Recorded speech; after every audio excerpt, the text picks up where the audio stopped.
he went off on a very jolly tangent of going crazy and buying me lots of toys. So he's like, oh, dildo, I don't know if I can do that. How big is that? No, that's not going to go. What? Yeah, all of those ideas. And it's like, oh, actually, yeah, apparently I'm a size queen.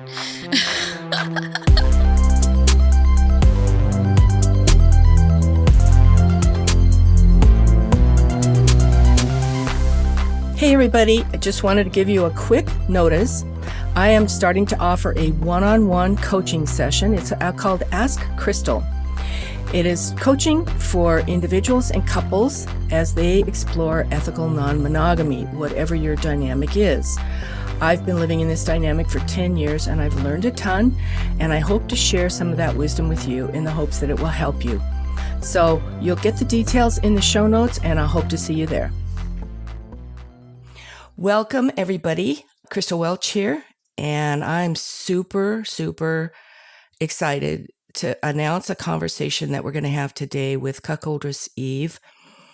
I met her husband a few weeks back, and he's the gracious man who referred my pod producer to me, so I'll be forever in his debt, and now I get a chance to speak with his lovely wife. So, Eve, go ahead and say hello.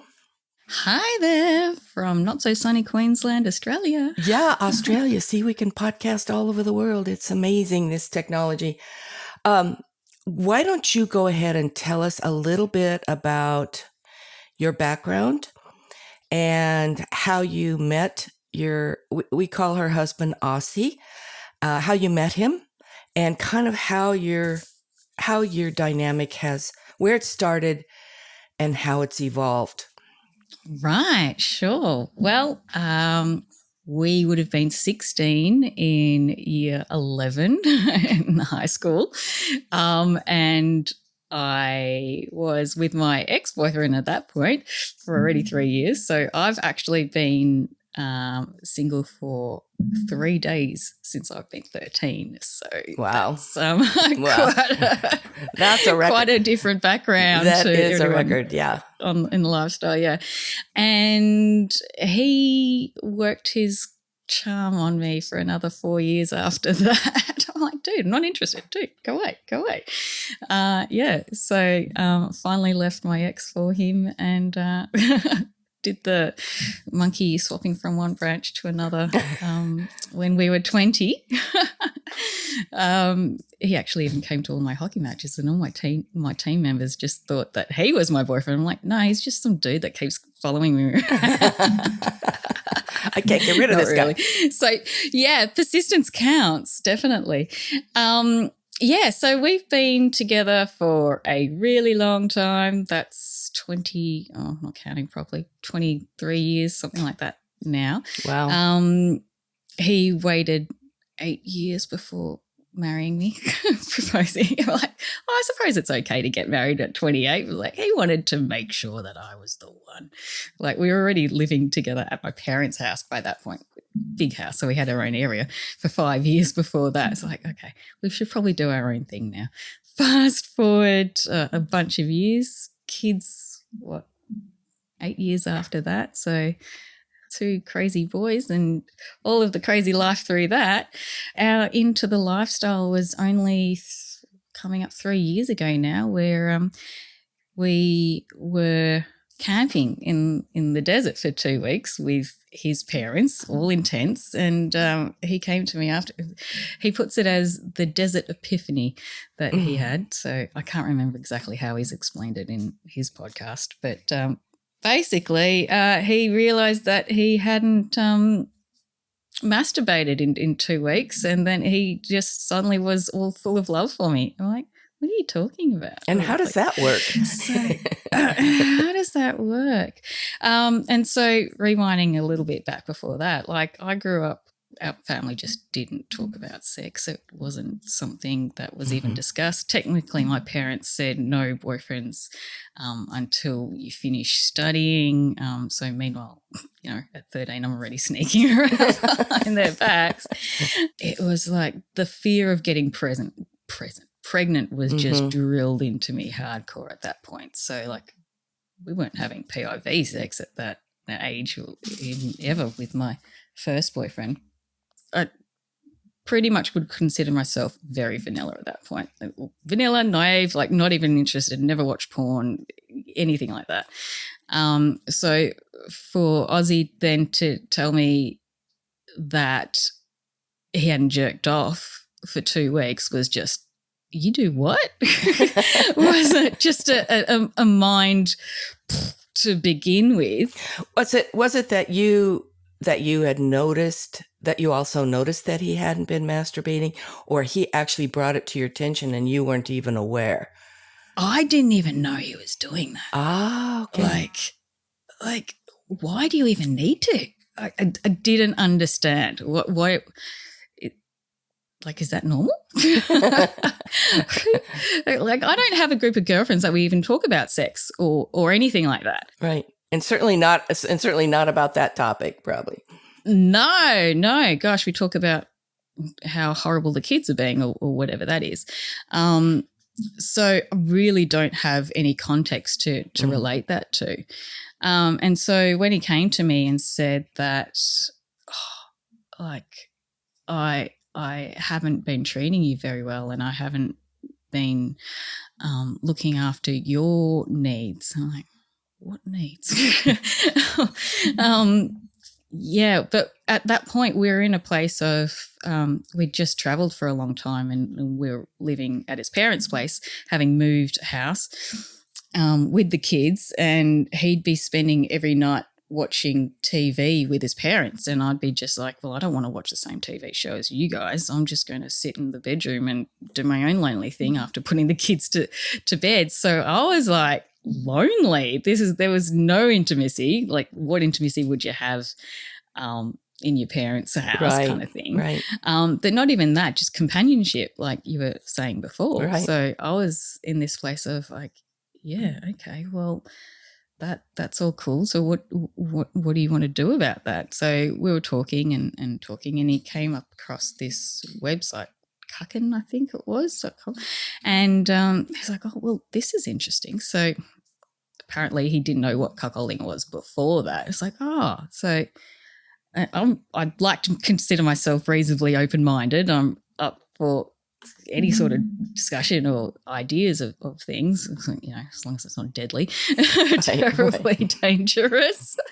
And I'm like, oh, that sounds interesting. And I haven't had many opportunities to play with anybody else, say. So it sounds like initially you were intrigued by the idea. I mean, it's curious.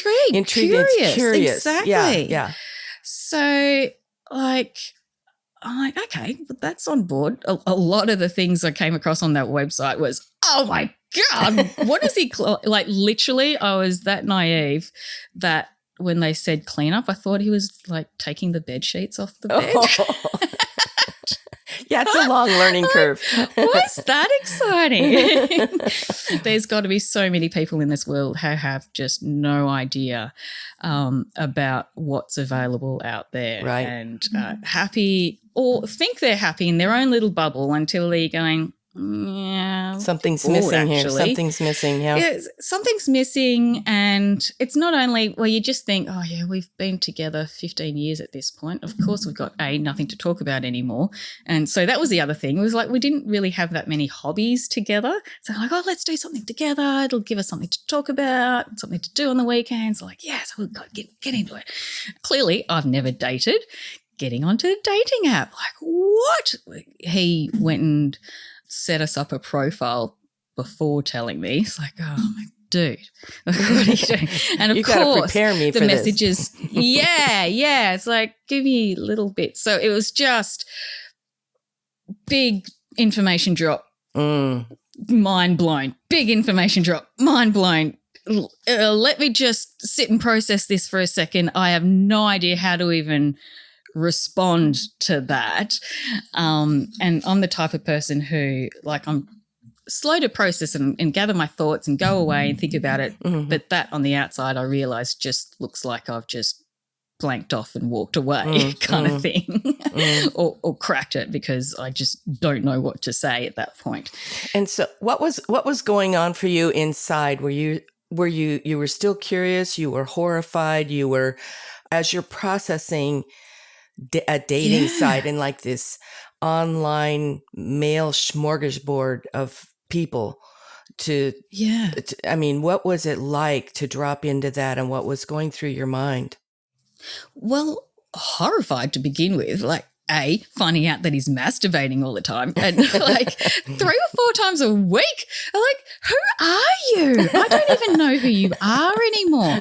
And, you know, this is after so long that we've been together, and like not even knowing that he's like, I've always been a sexual person. It's like, when was that? Like, you've never even shown me where that. was I? And where was I? I'm like, I was right here. Like, why didn't you do anything? Oh my goodness! I didn't want to embarrass you, or like, or whatever. Right? And I'm like, I didn't think you'd reject me. I was like, so this is an important and interesting point of how just even considering the dynamic can cause a relationship. It can force a relationship to grow.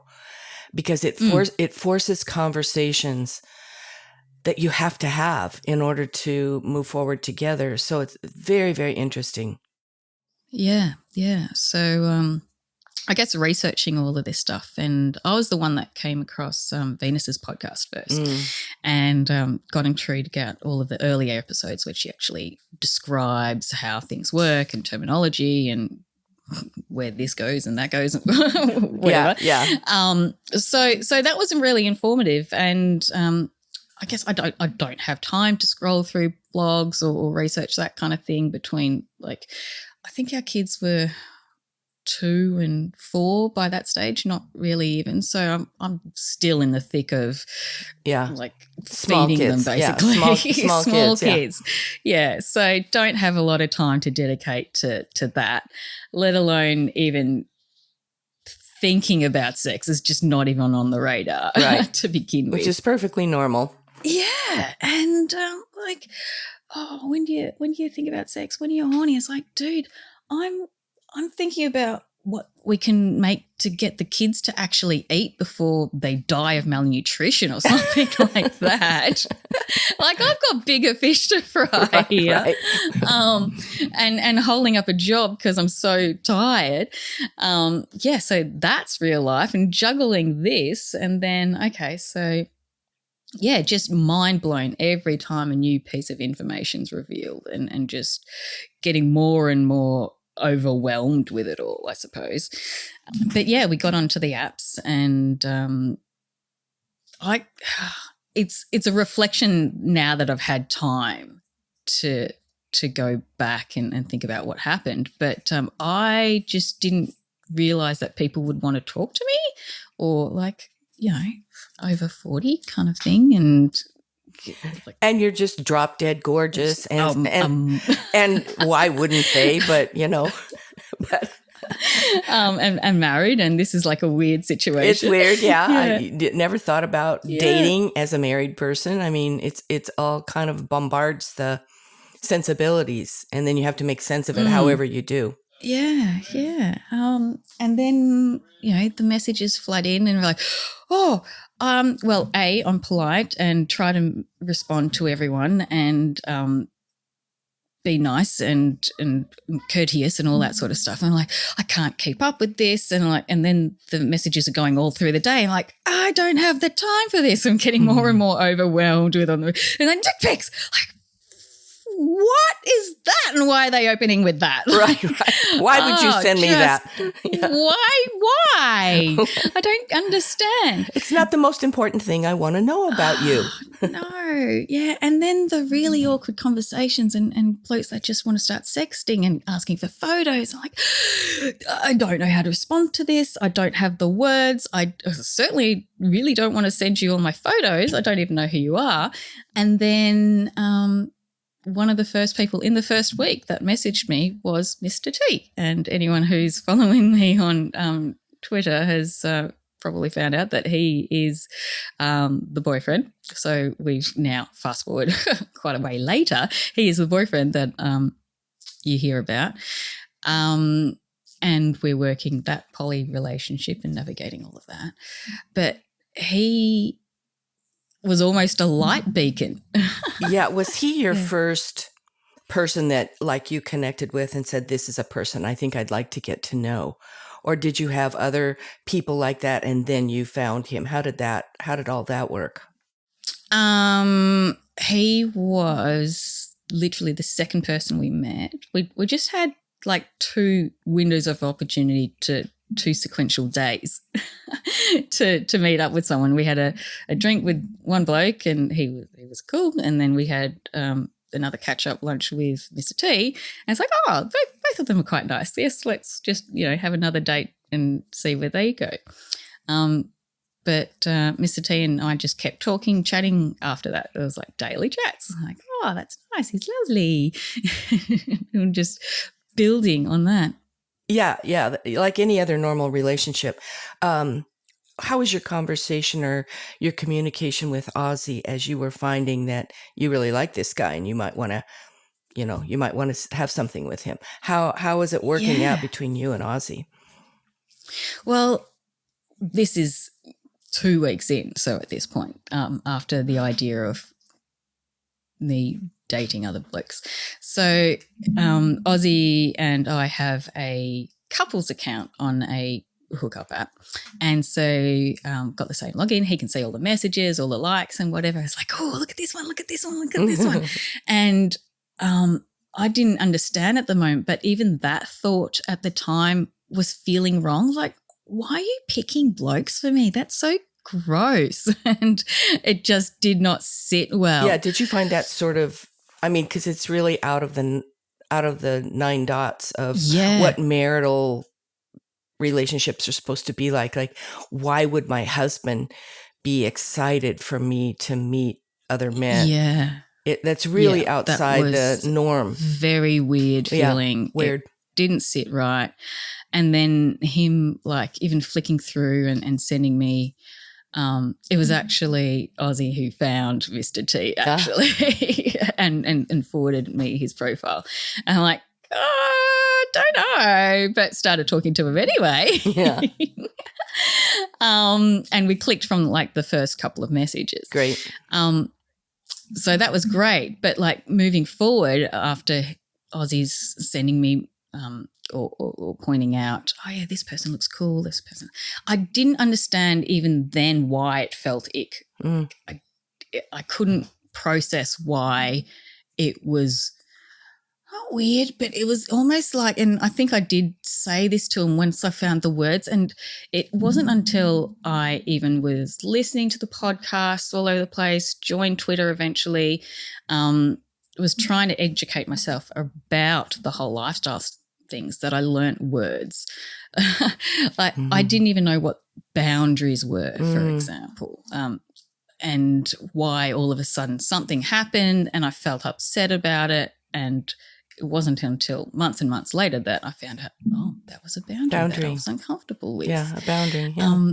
And just learning what that means. You're right.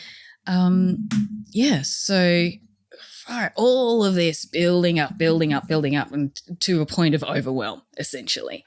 So describe, if you can describe that overwhelm a little bit. So what I'm hearing, it might have been a combination of being attracted to a man who wasn't your husband encouraging that, you not knowing what to make of it, not knowing what, maybe not knowing whether you even wanted to or not. You kind of did, you kind of didn't, but just not finding a container that all of that would fit in leads to overwhelm. I think it can. And then still feeling guilty about wanting to do that, but you've got your husband there, and now all of this that I know, societal programming of monogamy, and all of this background, and like even feeling guilty on the date when my husband's still there sitting next to me going, come on, have a chat. And I'm like, are you sure? Like, surely what's the hidden catch here? Right. And like all of this is processing, and then like the thoughts are going through my mind, but I haven't really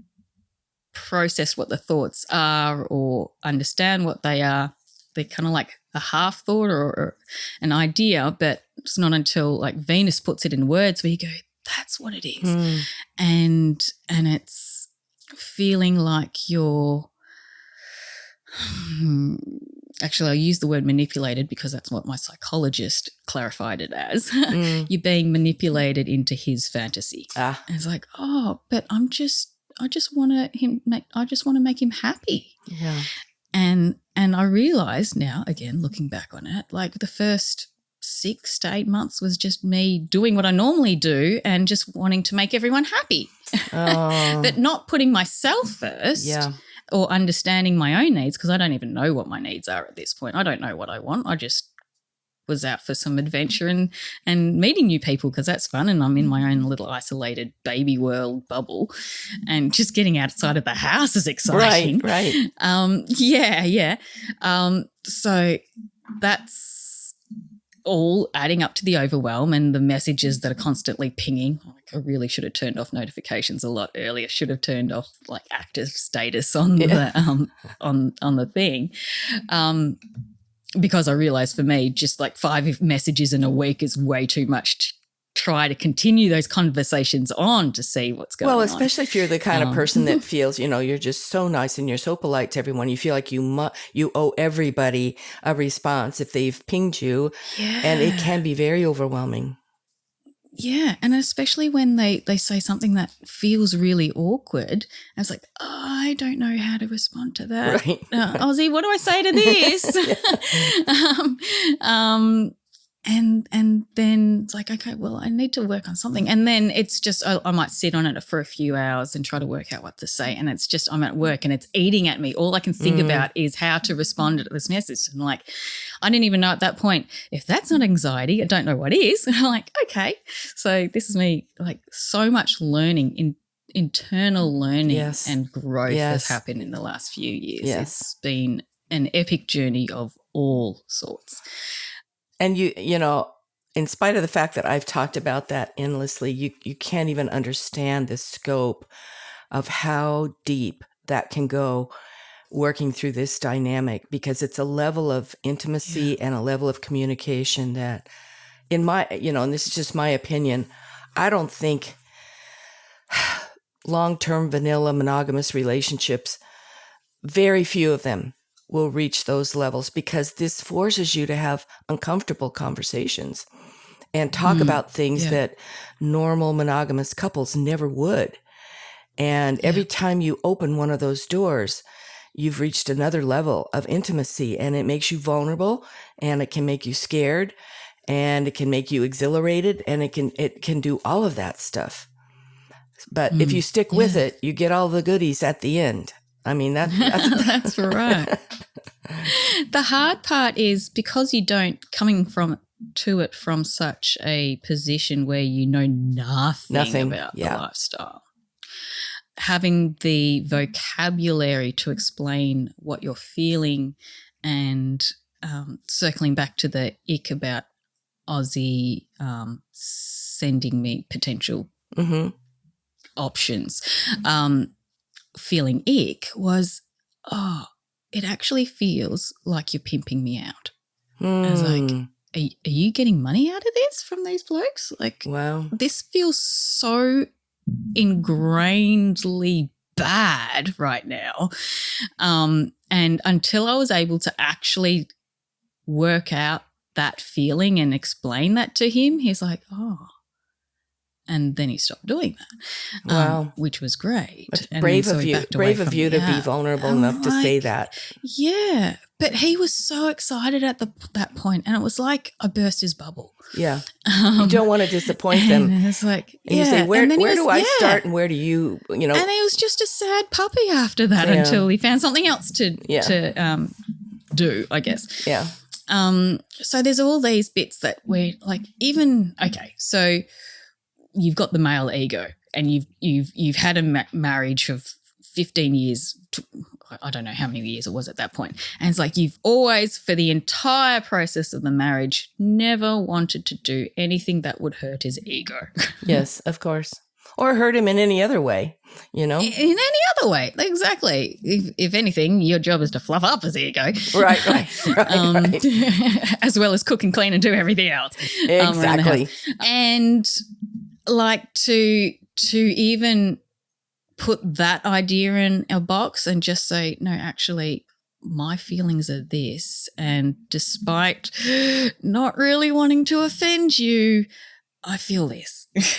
Was really hard. Yeah, I'm sure it was. Yeah. Because you don't know what his reaction is going to be. Oh, yeah. And then the whole thing could just blow up. Yeah. And so I think that, so good on you for being brave. Yeah. But it kicks you up to another level of intimacy, because that's probably something he needed to hear.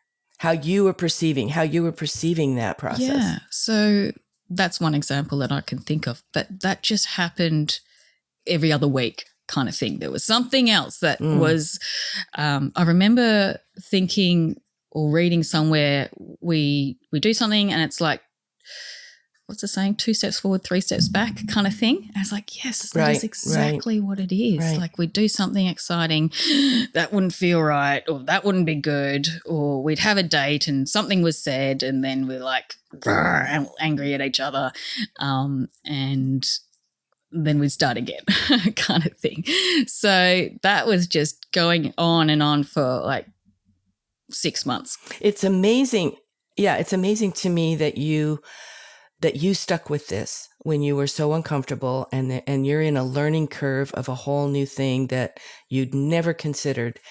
And it's amazing to me. So there was something in you that caused you to want to stick with it. There had to be something in there that was also intriguing to you, aside from wanting to please him and make him happy. There had to be something in you that was also saying, I'm still curious about this. I'm still wondering where this could possibly go. Was that going on for you? Yeah, like he went off on a very jolly tangent of going crazy and buying me lots of toys. So he's like, oh, dildo, I don't know if I can do that. How big is that? No, that's not going to go. What? Yeah, all of those ideas. And it's like, oh, actually, yeah, apparently I'm a size queen.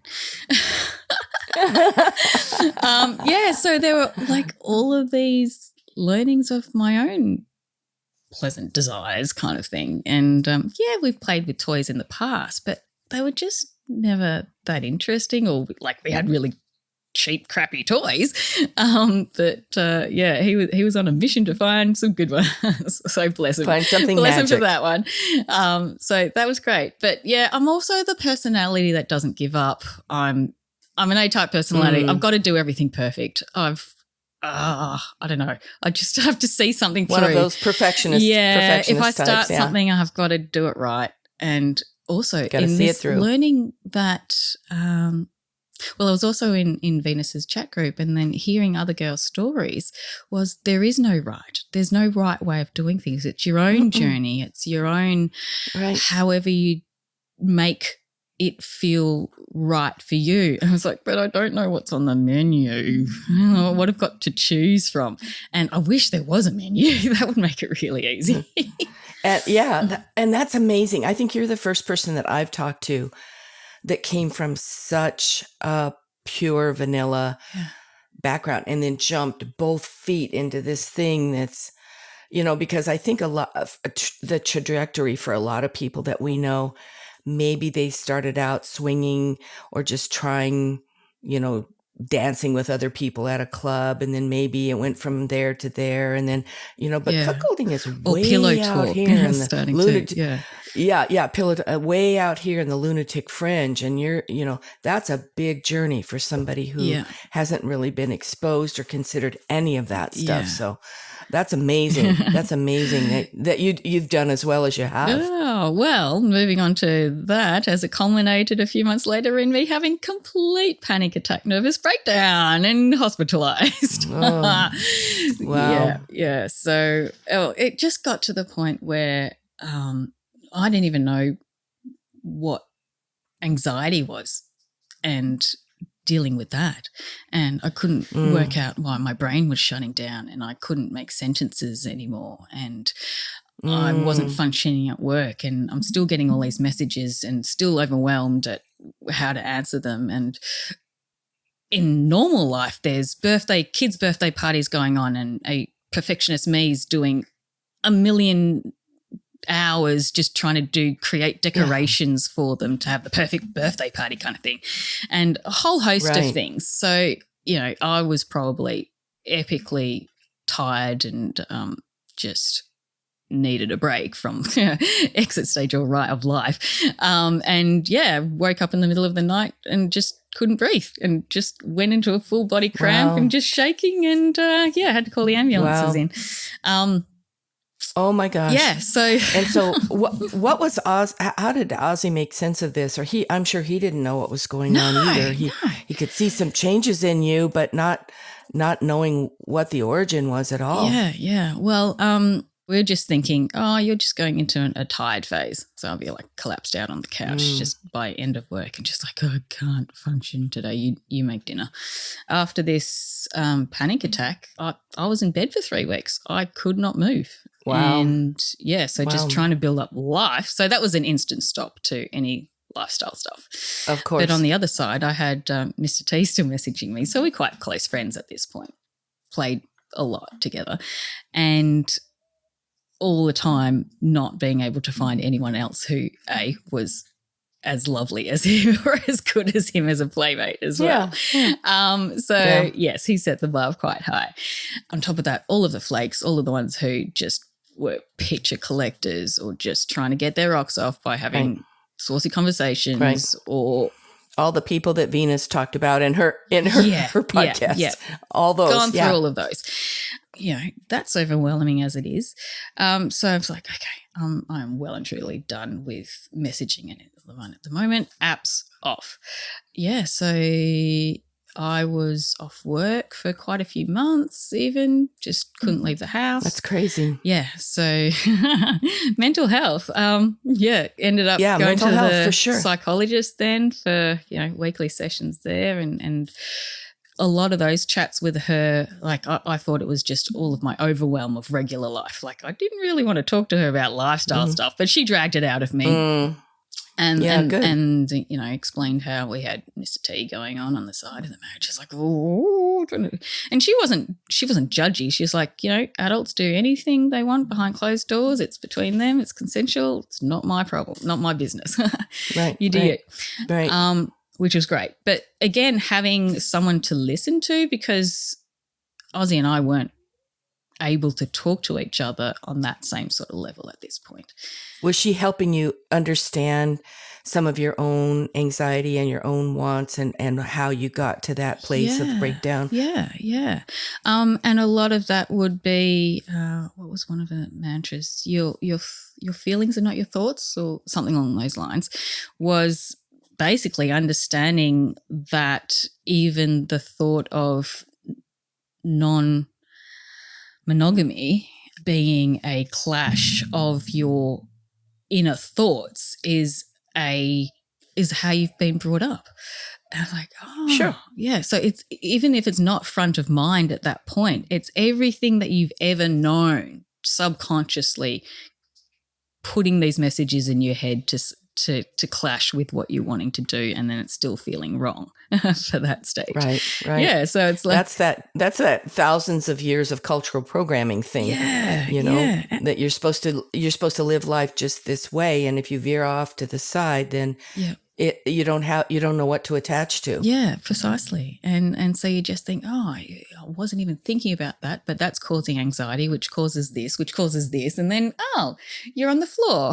That's great. So that was a lot of learnings there and a lot of processing before that went on. So all the lifestyle was on pause for about 6 months, stuff other than seeing Mr. T as we regularly do. So that leaves me with this question. So he obviously was a good friend and support through that. Yeah. At a time when maybe your communication with Ozzy wasn't at its optimum. So how did you knit all of that back together?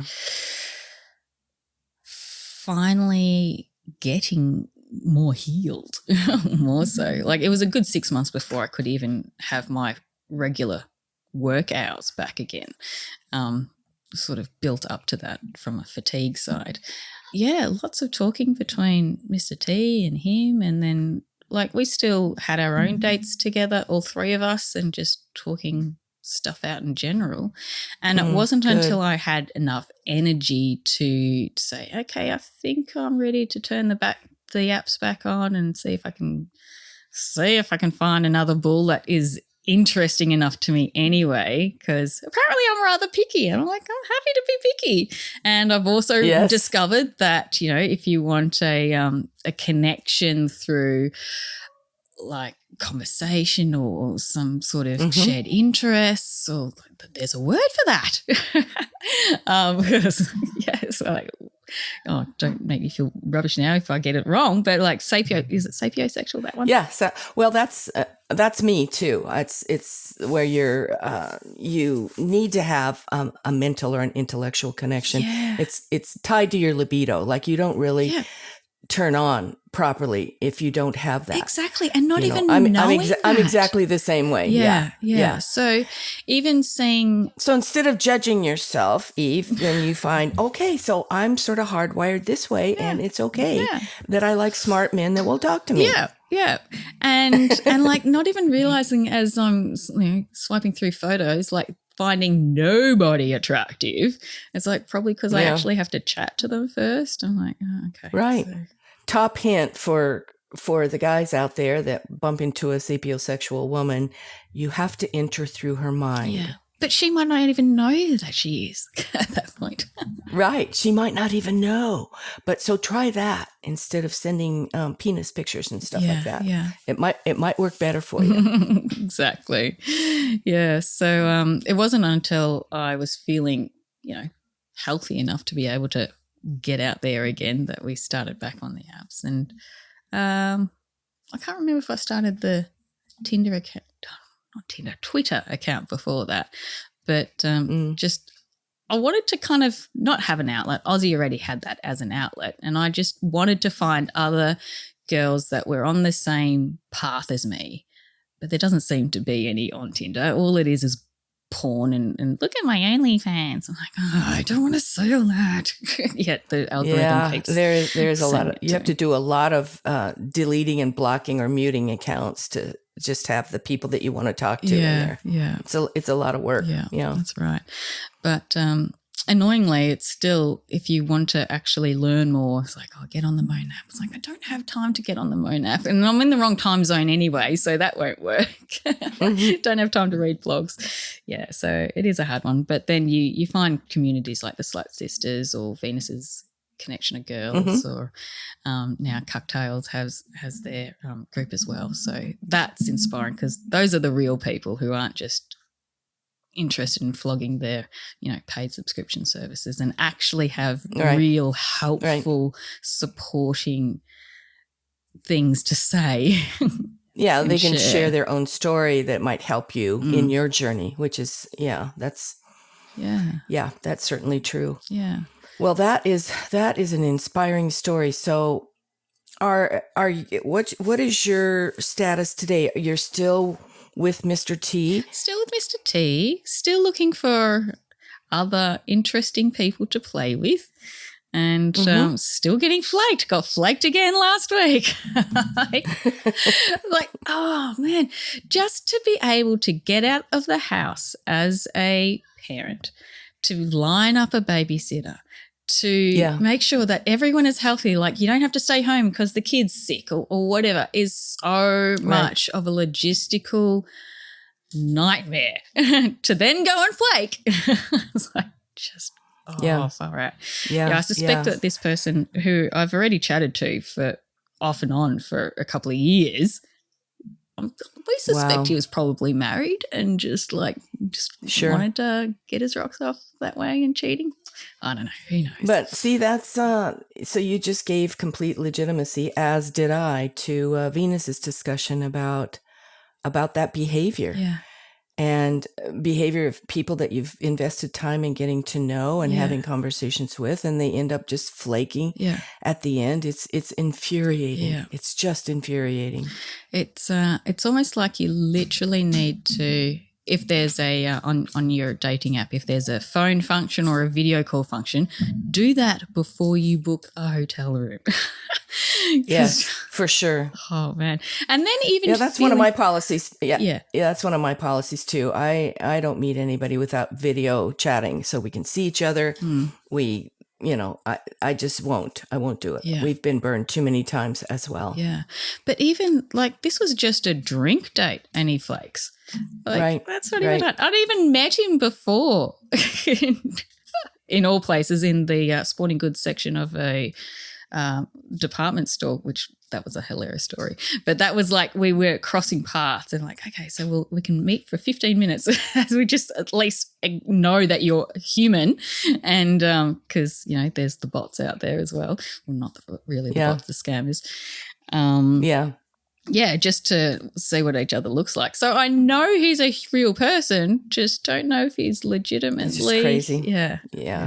So there's my goodness. so much of that. Unfortunately, that comes with the territory. And I think over time you develop sort of a thick skin for it. And I wish we didn't have to. Yeah. But my understanding is from my single friends that single dating isn't any different. It is, they go through the same things. It's really very much the same process. But there has to be an extra level of honesty, I think, in this, because you are sort of inviting somebody into a marriage and you want to make sure that everybody's on the same page. Yeah. And you don't get into a mess. Even hearing what each couple wants of their bull is so different out there. That everything is a spectrum. It's fascinating. It is.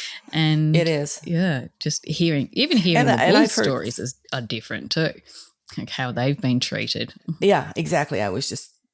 I have had conversations with bulls that say, it's not much different on the bull side. There's a lot of couples that have treated them very poorly. And so I don't know, maybe that just comes with lifestyle. But my hope is that people find the joy that's possible there. You find a deeper connection with your partner. We've kind of been on that spectrum where we started where we wanted no emotional connection with a bull. And then we fell in love with one at one point and it changed everything, so it changed what I want permanently. So now I don't want to settle for less than having a real connection and real feelings. And Bichard, my other half, is good with that. He wants that too, it just makes it better for everybody. If you can, and certainly not all cuckold couples want that or invite that. We tripped into ours, but if you can find it, our philosophy is, there's more love creates more love for everybody. Yeah, definitely. And we're good with that. So if you could give one of your juiciest pieces of advice to the women of the world that may have a husband that perhaps has approached her with this discussion and perhaps had some of the anxiety that you went through, how would you advise her? Definitely educate yourself. Look up all of the different helpful sites that you can. If you can, get on the Moan apps.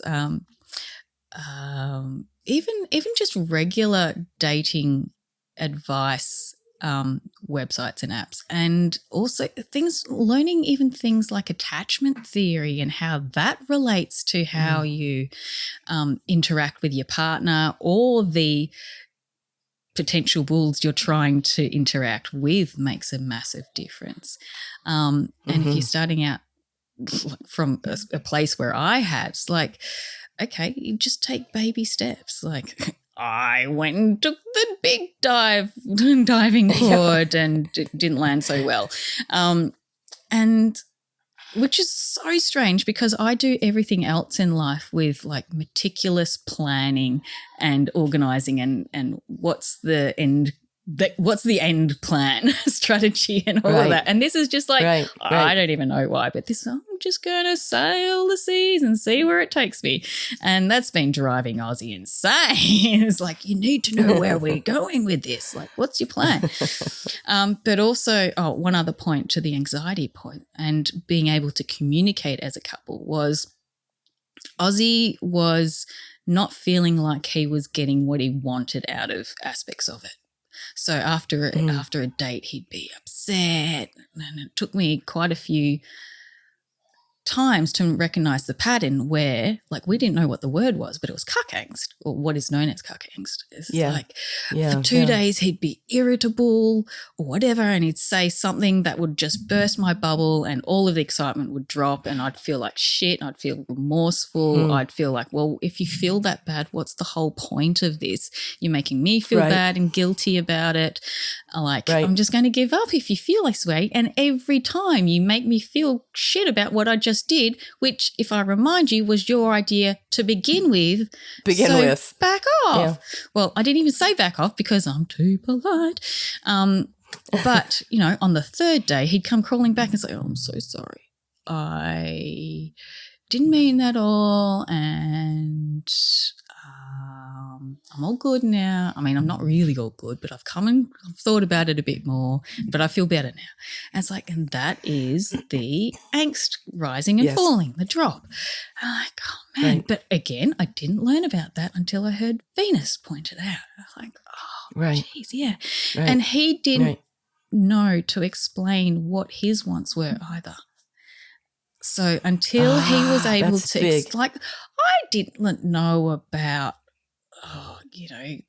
the humiliation side. Like, I don't want to tease you about your dick size. God, that's like the worst thing you can possibly say to your husband or partner. And that is the common interpretation of that. But if you for those who practice that in a healthy way, I mean, Bichard is into that. And what we found is that we approach it in a playful manner. It's not mean-spirited. It's playful. Yeah. But it releases him. It has totally eroticized his sexual shame. Yeah. And that is so freeing in his mind because he's not he doesn't have any of the cuck shame anymore. We just make fun of it and have fun with it and laugh about it, and it's gone. And that is huge personal growth. And it really was a pathway for him to release his sexual shame, which many people have a lot of that. Yeah.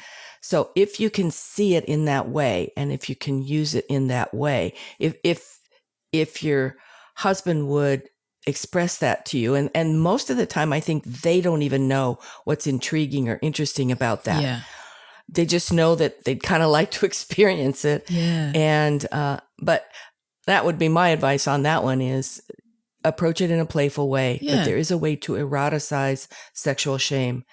And that is a gift you can give your husband that will pay dividends forever. Yeah. Because you're holding the key to their freedom in their mind. Okay, see what you did there. Just little words like that gets them excited, or him excited. But you don't know that. So it is educating yourself with the tools and finding out what it is. So like the Sex and Psychology podcast really drills into that, and trying to, it took me so long, and I'm still learning, to wrap my head around. So this is the tip for the ladies. Try to understand what actually motivates your partner into wanting this. Like, what is it that they find attractive about it? And in my case, he just wants to see me happy and laughing and be able to share something exciting together. Like, it's not even about the sex. It's about seeing me smile and light up and seeing a text message come through a lot of the time. Right. So it's the whole thing. It's not getting railed by this big black ball, if that's what you're into. It's really the compersion, the excitement. When you're happy because your partner's happy, that compersion, that compersion piece. But that also just asking your partner, as you suggested, asking your partner, what do they want out of this, or why do they want this? That's a question that forces them into themselves. because they have to find a way to answer that. They have to really look inside themselves to figure out what is it? What is it? Yeah, make them answer that for sure. And just because it's hot isn't good enough of an answer. Why is it hot? Right. Yeah. Right. There's my nugget of wisdom. You can call it Eve's nuggets of wisdom. Well, you have given us many, many, many. I thank you so much for spending some time. Your story is inspirational. It's touching. I'm so glad that you guys have navigated your way to a place of happiness. And I think being willing to share your story about your extreme anxiety and how you found a way to unravel that might be very, very helpful to a lot of other people. So I personally thank you sincerely for being willing to talk about that. You're very welcome.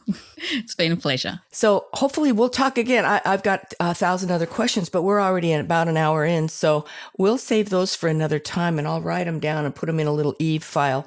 And maybe we'll have another chance to talk. Yes, sure. Or maybe with you and Ozzy together. So yeah, cool. Anyway. Thank you so very much. And if you want people to reach you on Twitter or anywhere else, you can let my producer know, and he'll put it in the show notes.